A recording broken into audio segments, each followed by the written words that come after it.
नमस्कार मित्रांनो, नवरात्र चालू झाली आहे।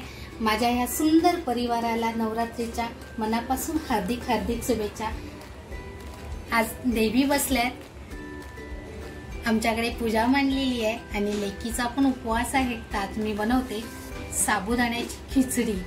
मित्रांनो, साहित्य घेतलंय, साबुदाणा घेतलाय, बारीक साबुदाणा आहे बघा, छान भिजवून ठेवला होता मी। इकडे शेंगदाणे घेतलेत, अर्धा बटाटा घेतलाय आणि मिरच्या घेतल्यात, कारण थोडीशी खिचडी तिच्यासाठी चटपटीत बनवते। अगोदर आहे ना, शेंगदाणे आणि एक मिरची मिक्सरला बारीक करून घेते।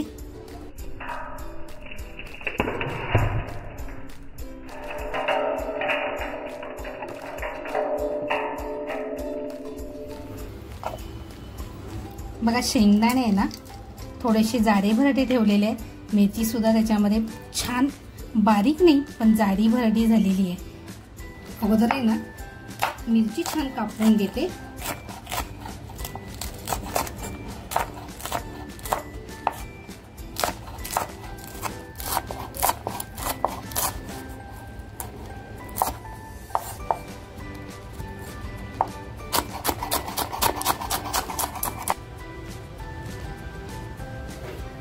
साजूक तूप टाकते।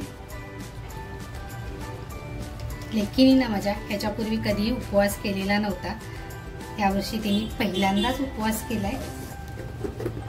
तूप छान तापलं ना की जिरं टाकायचंय। टाकून बघते, तूप अजून तापलेलं नाहीये। तूप बघा छान तापलेलं आहे, थोडंसं जिरं टाकते।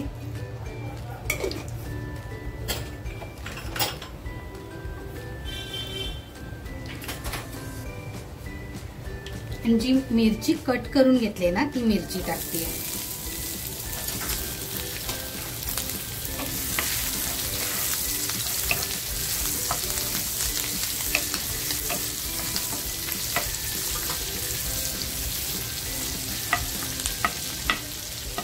मिरची छान फ्राय होते ना तोपर्यंत बटाटा अगदी बारीक करून घेते।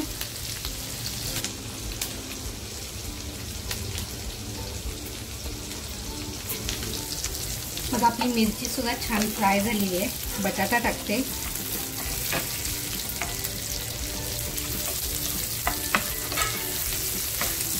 थोडंसं मीठ टाकते।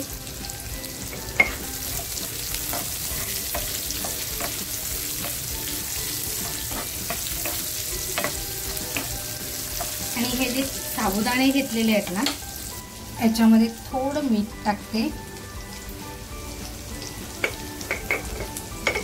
आणि जे शेंगदाणे आणि मिरची मी बारीक करून घेतले ते टाकून छान मिक्स करून घेते अगोदर।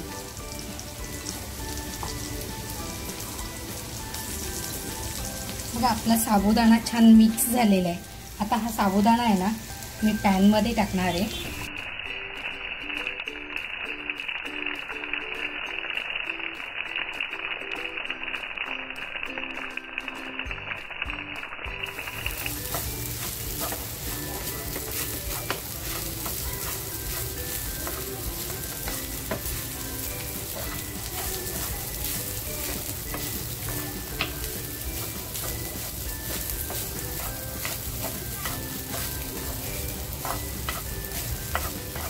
आज देवीला भोग म्हणून तूप लावलं होतं, ते तूप सुद्धा मी याच्यामध्ये टाकतेय।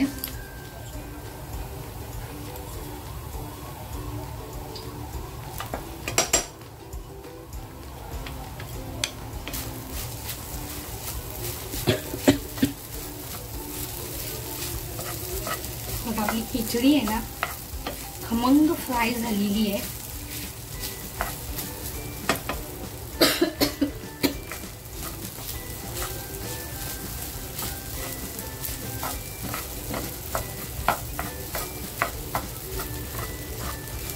एक 3 ते 4 मिनिटासाठी आहे ना मंद आचेवर छान शिजून देते। मग आपली खमंग खिचडी फ्राय सुद्धा झालेली आहे। गॅस बंद करते।